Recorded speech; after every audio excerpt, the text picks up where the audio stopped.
नमस्कार, code word संवाद में आपका स्वागत है। हम लोगों की आवाज रमेश पटेल। डॉक्टर सोनेलाल पटेल की राजनीतिक धारा में दो ध्रुव। अपना दल सोनेलाल पटेल की नेता अनुप्रिया पटेल महिला आरक्षण में ओबीसी एससी एसटी के खिलाफ, वहीं अपना दल कमेरावादी के नेता पल्लवी पटेल महिला आरक्षण में ओबीसी एससी एसटी की पुरजोर वकालत के साथ यूजीसी कानून तुरंत लागू करने की मांग की।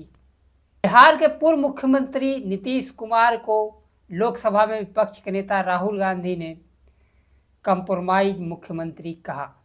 समय के साथ खबर पाने के लिए चैनल को सब्सक्राइब करें। नमस्कार, खबर विस्तार से। डॉक्टर सोनेलाल पटेल का पर्याय बन चुके अपना दल सोनेलाल पटेल के आर्थिक आज़ादी, समानता, सामाजिक न्याय, भागीदारी उत्तर प्रदेश के राजनीति में कमेरावादियों की प्रमुख आवाज बनकर उभरा था। डॉक्टर सोनेलाल पटेल ने प्रदेश की राजनीति की धारा ही बदल दी थी। सभी राजनीतिक दल मजबूर होकर डॉक्टर सोनेलाल पटेल की बात किन्हीं न किन्हीं रूप में मानने लगे थे। डॉक्टर पटेल के विचारधारा को जहां उनकी छोटी पुत्री अनुप्रिया पटेल अपना दल सोनेलाल के नाम से आगे बढ़ाती रही, वहीं बड़ी बेटी पल्लवी पटेल अपना दल कमेरावादी के नाम से आगे राजनीति में बढ़ती रही। अपना दल कमेरावादी के नेता पल्लवी पटेल ने भारतीय जनता पार्टी पर महिला आरक्षण और यूजीसी कानून को लेकर हमला बोला।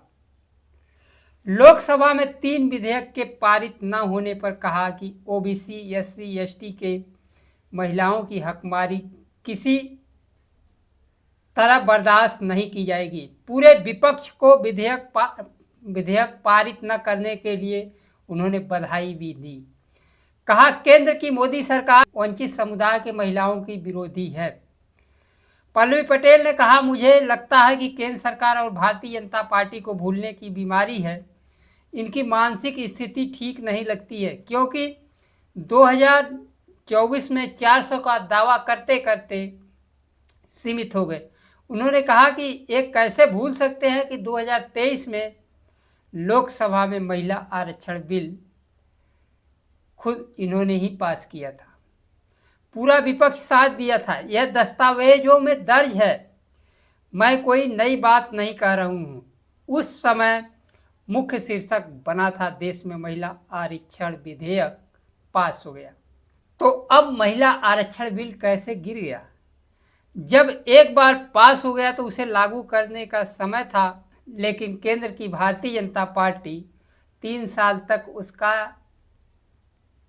नोटिफिकेशन ही जारी नहीं किया। के लिए परसीमन और महिला आरक्षण बिल के संशोधन के लिए जब लोकसभा में मामला गया तो वहाँ यह उठा कि यह कानून तो लागू ही नहीं था, इसमें संशोधन कैसे? कानून लागू ही नहीं तो संशोधन कैसा? तो उसको रात को 12 बजे नोटिफाई किया गया।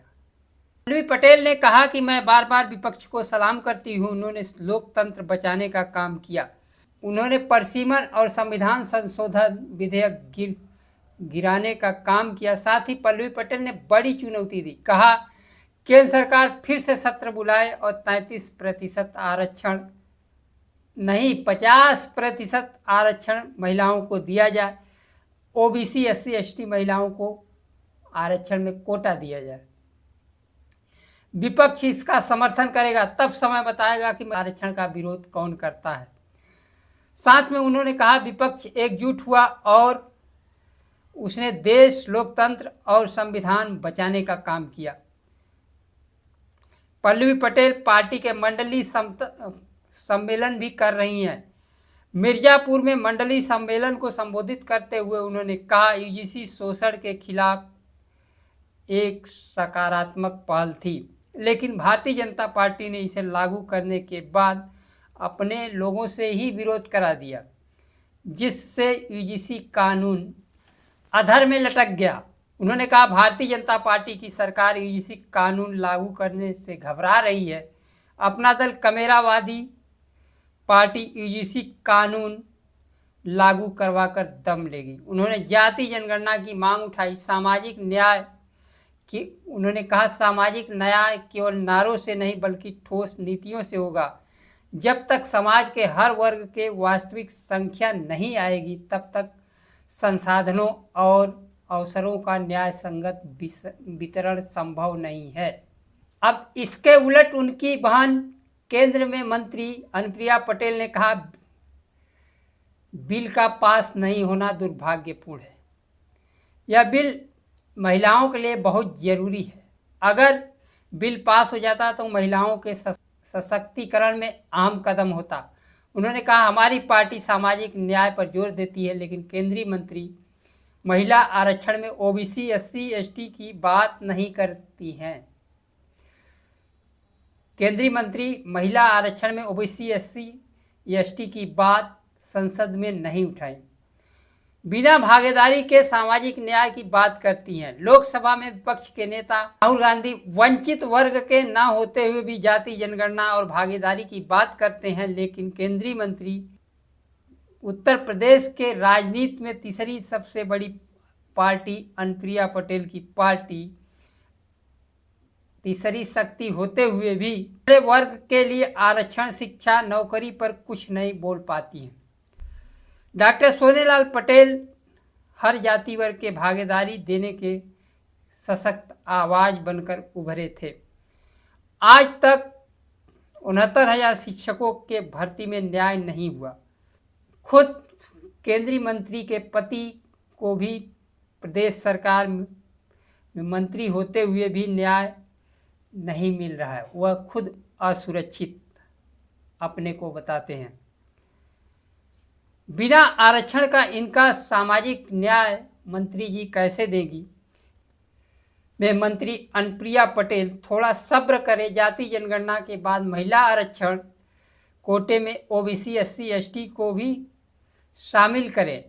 जब 2011 के आंकड़े पर आरक्षण देना है तो 2026 की जनगणना के आंकड़े के क्या करेगी? केंद्रीय मंत्री अनुप्रिया पटेल विपक्ष पर दोष देती नजर आई। सपा कांग्रेस जाति जनगणना नहीं कराई।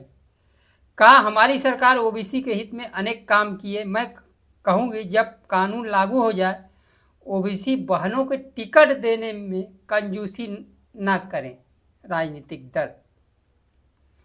लेकिन उन्होंने सीधे सीधे ओबीसी एससी एसटी के महिलाओं को जाति जनगणना के बाद आरक्षण देने की बात नहीं उठाई। डॉक्टर सोनेलाल पटेल सामाजिक न्याय और भागीदारी की बात करते थे। डॉक्टर सोनेलाल पटेल के आंदोलन में सोचा नहीं जा सकता था कि पार्टी सत्ता में आएगी तो शिक्षा, समानता, नौकरी, आर्थिक न्याय, सामाजिक न्याय से समझौता कर लेगी। देश के ओबीसी समाज के नेता भी आज तक यह नहीं समझ पा रहे हैं कि यह महिला आरक्षण बिल था कि परिसीमन बिल। महिला आरक्षण देना है तो आज के डेट में विपक्ष मांग करता है उसे दो, फिर नई जनगणना आ जाएगी, नए आंकड़े आ जाएंगे तो आरक्षण के साथ ओबीसी एससी एसटी को उनका हक और अधिकार मिलना चाहिए। दूसरी खबर है नीतीश कुमार के कंप्रोमाइज को लेकर। पिछड़े वर्ग के सबसे बड़े नेता होते हुए भी नीतीश कुमार को लोकसभा में विपक्ष के नेता राहुल गांधी ने कहा, बिहार के पूर्व मुख्यमंत्री नीतीश कुमार कंप्रोमाइज मुख्यमंत्री थे। उन्होंने कहा, बिहार के मुख्यमंत्री दबाव में थे। नीतीश कुमार एक शब्द नहीं कहा, चुपचाप राज्यसभा चले गए। नीतीश कुमार समझौतावादी हैं। इंडिया गठबंधन में रहते हुए राज्य में जाति जनगणना कराई और पिछड़े वर्ग के दलित आदिवासी के आरक्षण को बढ़ाया, जिससे इन वर्गों को जनसंख्या के अनुपात में भागीदारी मिल सके। लेकिन एक बार न्यायालय में मामला जाने के बाद और मुख्यमंत्री नीतीश कुमार ने चुप्पी साध ली। जबकि केंद्र सरकार, राज्य सरकार की लगाम मुख्यमंत्री नीतीश कुमार के हाथ में रहते हुए भी बढ़े हुए आरक्षण को संविधान के 9वीं अनुसूची में शामिल कराने का प्रयास ही नहीं किए। केंद्र सरकार में लाखों नियुक्तियां हैं, इसकी भर्ती के लिए कोई आवाज नहीं उठाई। जिस सभा के चुनाव के समय 25 से 30 एक बार फिर नीतीश की नारा लगाने वाले 6 माह भी मुख्यमंत्री की कुर्सी नहीं संभाल पाए। एक बार राज सत्ता गंवाने के बाद महिला आरक्षण विधेयक में ओबीसी SC ST की भागीदारी पर नीतीश कुमार और उनकी पार्टी ने चुप्पी साध रखी है।